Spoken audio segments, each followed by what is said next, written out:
മറ്റൊരു വീഡിയോയിലേക്ക് സ്വാഗതം. ഇന്നിവിടെ വിശകലനം ചെയ്യുന്നത് 15/4/1972 ജനിച്ച ഒരാളുടെ ഗ്രഹസ്ഥിതിയാണ്. ഭരണിയാണ് നക്ഷത്രം. ഭരണി, 1-ാം പാദം, മകരലഗ്നം. ലഗ്നത്തിൽ രാഹു ഗുളികൻ. നല്ലതല്ല, ആദ്യമേ പറയുന്നു, നല്ലതല്ല.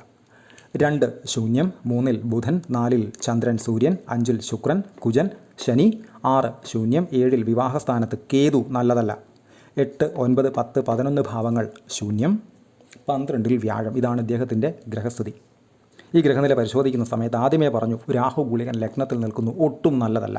കൗശലബുദ്ധി, സൂത്രബുദ്ധി, നെഗറ്റീവായിട്ടുള്ള ചിന്തകൾ പോലെയുള്ള അനുഭവങ്ങൾ ഇത്തരക്കാർക്ക് ധാരാളമായിട്ടുണ്ടാകാം. അതിൽ നിന്നെല്ലാം ഇദ്ദേഹം നേടുന്നത് നെഗറ്റീവ്സ് തന്നെ ആയിരിക്കും. അപ്പോൾ ആ കൗശലബുദ്ധി, സൂത്രബുദ്ധി എന്നിവ നിർബന്ധമായും ഒഴിവാക്കി പോവുക. കൗശലബുദ്ധി വരുന്ന സമയത്ത് ആലോചിച്ചു കൊടുക്കുക, അവനവന് തന്നെ പാരയാണോ വരുന്നത് എന്ന്. അപ്പോൾ അതിൽ നിന്ന് മാറി നടക്കാൻ പ്രത്യേകം ശ്രദ്ധിക്കുക. അത് ഈ വ്യക്തിക്ക് മാത്രമേ ഈ ഭൂമിയിൽ ചെയ്യാനും സാധിക്കുകയുള്ളൂ. അതുപോലെ ലഗ്നാധിപനായിട്ടുള്ള ഗ്രഹം ശനി 5-ൽ കുജനോടൊത്ത് ശുക്രനോടൊത്ത് നിൽക്കുന്നു. കുജൻ ശനി കോമ്പിനേഷൻ, അഗ്നിമാരുത യോഗം. ഇദ്ദേഹത്തിൻ്റെ മനസ്സ് തീയും കാറ്റും പോലെയുള്ള സാഹചര്യങ്ങളെ നേരിടേണ്ടതായിട്ട് വരാം. അത് സന്താന സ്ഥാനത്തായതുകൊണ്ട് തന്നെ സന്താനങ്ങളിൽ നിന്നും മേൽപ്പറഞ്ഞ തീയും കാറ്റും പോലെയുള്ള സന്ദർഭങ്ങൾ, സാഹചര്യങ്ങൾ, അനുഭവങ്ങൾ ഉണ്ടാകാം. അത് അങ്ങനെ തന്നെ ഉണ്ടായിട്ടുണ്ട്.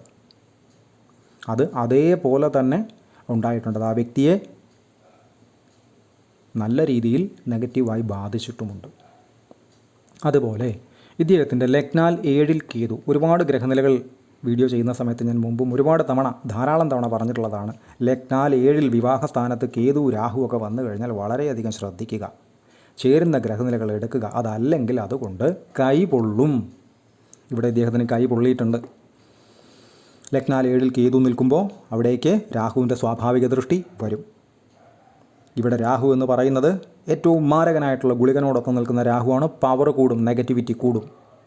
അവിടേക്ക് അഗ്നിമാരുത യോഗം ചെയ്ത് നിൽക്കുന്ന കുജൻ ശനി കോമ്പിനേഷനിൽ നിന്നുകൊണ്ട് ശനി തൻ്റെ 3-ാമത്തെ ദൃഷ്ടി നടത്തുന്നു. അങ്ങനെ ഉള്ളപ്പോൾ ഭാര്യയുമായി അഭിപ്രായ വ്യത്യാസം, തർക്കം, കലഹം, അതിൽ കൂടുതൽ ചില സംഭവങ്ങളും ഉണ്ടായിട്ടുണ്ട്. അത് പറയാൻ എനിക്ക് അനുവാദമില്ല, അതുകൊണ്ട് മാത്രം ഞാൻ പറയുന്നുമില്ല. അപ്പോൾ അത് വളരെ ശ്രദ്ധിക്കേണ്ടുന്ന കാര്യം തന്നെയാണ്. അഗ്നിമാരുത യോഗമൊക്കെ ചെയ്ത് പ്രത്യേകിച്ച് ലഗ്നാധിപനൊക്കെ നിന്ന് കഴിഞ്ഞാൽ വളരെയധികം ശ്രദ്ധിക്കണം. തീയും കാറ്റും പോലെയുള്ള സാഹചര്യങ്ങളിലൂടെ ശനി നേരിട്ട് മുൻനിർത്തി നടത്തും.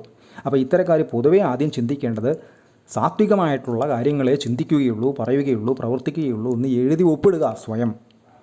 എന്നിട്ട് അതിലൂടെ സഞ്ചരിക്കുക. അതല്ല സൂത്രബുദ്ധി, കൗശലബുദ്ധി പോലെയുള്ള കാര്യങ്ങൾ ആർക്കെങ്കിലും എതിരായിട്ടൊക്കെ പ്രയോഗിച്ചാൽ സ്വന്തം നേട്ടങ്ങൾക്കായിട്ട് ശനി പിടിക്കും. രാഹുവിനെയും ഗുളികനെയും നിർത്തി ശനി കനത്ത ആക്രമണം നടത്തും. ഇദ്ദേഹം അതിന് ഇരയായിട്ടുമുണ്ട്. ഇദ്ദേഹം തന്നെയാണ് അതിന് കാരണം. ഇവിടെ എല്ലാത്തിനും പരിഹാരമേകൊണ്ടുന്ന വ്യാഴം ഒരു ഗുണവുമില്ലാതെ 12-ൽ രാഹുവിൻ്റെയും ഗുളികൻ്റെയും ദൃഷ്ടിയിലാണ് നിൽക്കുന്നത്, നഷ്ടസ്ഥാനത്ത്. അപ്പോൾ അങ്ങനെയുള്ള സമയത്ത് ഈ വ്യക്തി തന്നെ അതിനെ നേരിടേണ്ടതായിട്ടുള്ള മാർഗങ്ങൾ അവലംബിക്കേണ്ടതായിട്ട് വരും.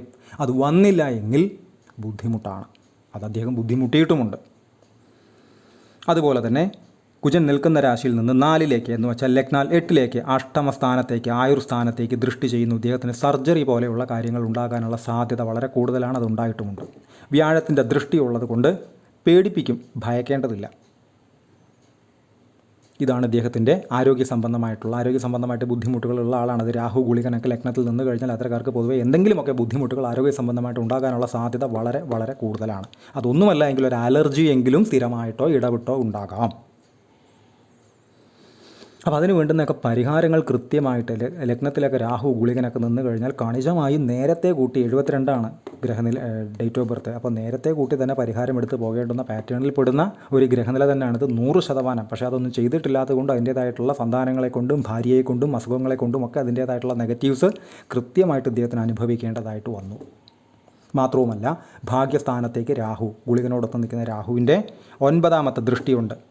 അങ്ങനെ ഉള്ളപ്പോൾ ഭാഗ്യാനുഭവങ്ങൾക്ക് ഏതെങ്കിലും രീതിയിൽ ക്ഷാമം നേരിടുക, ഭാഗ്യാനുഭവങ്ങൾ അകന്നു നിൽക്കുക, അല്ലെങ്കിൽ ഭാഗ്യാനുഭവങ്ങൾക്ക് തർക്കം, തടസ്സം, കാലതാമസം ഏതെങ്കിലുമൊക്കെ ഉണ്ടാവുക, ഇതെല്ലാം അവിടെ ഉണ്ടായിട്ടുണ്ട്. അപ്പോൾ ഇത് വളരെ ശ്രദ്ധിക്കേണ്ടുന്ന ഒരു കാര്യം തന്നെയാണ്. 10-ാം ഭാവാധിപൻ ശുക്രൻ്റെ ക്ഷേത്രത്തിൽ തന്നെ കുജനോടൊത്ത് ശനിയോടൊത്ത് നിൽക്കുന്നു. ജോലി സംബന്ധമായിട്ടുള്ള കാര്യങ്ങളിലൊക്കെ ഒരു അംഗീകാരം, മാന്യതയൊക്കെ ഇദ്ദേഹത്തിന് ലഭിക്കുമെന്നിരുന്നാൽ തന്നെയും അവിടെ കൗശല ബുദ്ധികൾ ദയവ് ചെയ്ത് ഉപയോഗിക്കാതിരിക്കുക. ആ കിട്ടുന്ന മാന്യത കൂടെ മാനഹാനിയായിട്ട് മാറാൻ സാധ്യത വളരെ കൂടുതലാണ്. അതങ്ങനെ ഉണ്ടായിട്ടുണ്ട്. ഈ ശനി ലഗ്നത്തിലൊക്കെ വന്ന് ജനിച്ചു കഴിഞ്ഞാൽ അവിടെ പാലിക്കപ്പെടേണ്ടതായിട്ടുള്ള ചില റൂൾസ് പ്രത്യേകം ആസ്ട്രോളജി പ്രത്യേകിച്ചും ശനിയെ കൊണ്ട് തന്നെ പറയുന്നുണ്ട്. നേരും നിറയും വളരെ അത്യാവശ്യം നിർബന്ധം പിടിക്കുന്ന കണിശക്കാരനാണ് ശനി. അതിലല്ല ജീവിതം പോകുന്നതെങ്കിൽ, ചിന്തകൾ പോകുന്നതെങ്കിൽ, പ്രവർത്തികൾ പോകുന്നതെങ്കിൽ കൈ പൊള്ളിച്ചേ ശനി അടങ്ങുകയുള്ളൂ എന്നും തിരിച്ചറിയുക.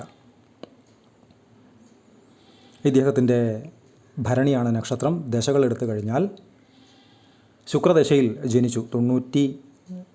88 വരെ ശുക്രൻ, 72 തൊട്ട് 88 വരെ ശുക്രൻ, അതിനുശേഷം സൂര്യൻ 6 കൊല്ലം, അതിനുശേഷം ചന്ദ്രൻ 10 കൊല്ലം, അതിനുശേഷം കുജൻ അഥവാ ചൊവ്വ 2011 വരെ 7 കൊല്ലം, അതിനുശേഷം രാഹു 2029 വരെ 18 കൊല്ലം, അതിനുശേഷം ഗുരു, ശനി എന്നീ ക്രമത്തിലാണ് അദ്ദേഹത്തിൻ്റെ ദശകൾ കടന്നു പോകുന്നത്. അതിൽ തന്നെ രാഹുവിൽ രവിയാണ്. എങ്ങനെയുള്ള രാഹു? ലഗ്നത്തിൽ ഗുളികനോടൊത്ത് നിൽക്കുന്ന രാഹു നല്ലതല്ല, ഒട്ടും നല്ലതല്ല. കണിശമായും പരിഹാരങ്ങളെടുത്ത് എല്ലാ കാര്യങ്ങളിലും അബദ്ധം പറ്റുന്നില്ല. ചിന്തിക്കുന്ന, പറയുന്ന, പ്രവർത്തിക്കുന്ന കാര്യങ്ങളിലൊന്നും തന്നെ അബദ്ധം അറിയാതെയോ അറിഞ്ഞോ കടന്നു വരുന്നില്ല എന്ന് ഈ വ്യക്തി തന്നെ ഉറപ്പിക്കേണ്ടതാണ്.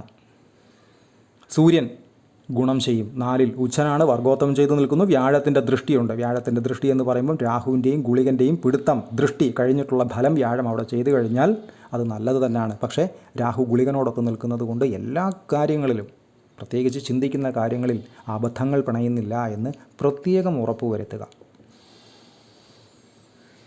കൃത്യമായിട്ട് കണിശമായും പരിഹാരങ്ങൾ, അസുഖ സംബന്ധമായിട്ടുള്ള കാര്യങ്ങൾ, വിവാഹ സംബന്ധമായിട്ടുള്ള കാര്യങ്ങൾ, സന്താന സംബന്ധമായിട്ടുള്ള കാര്യങ്ങൾ, ഈ വ്യക്തി തന്നെയും വ്യാഴം തന്നെയും ഇതിലെല്ലാം ബേസ് ചെയ്ത് കൃത്യമായിട്ട് പരിഹാരങ്ങൾ കണിശമായും എടുത്തു പോകേണ്ടുന്ന ഒരു ഗ്രഹനിലയാണിത് എന്ന് തിരിച്ചറിയുക.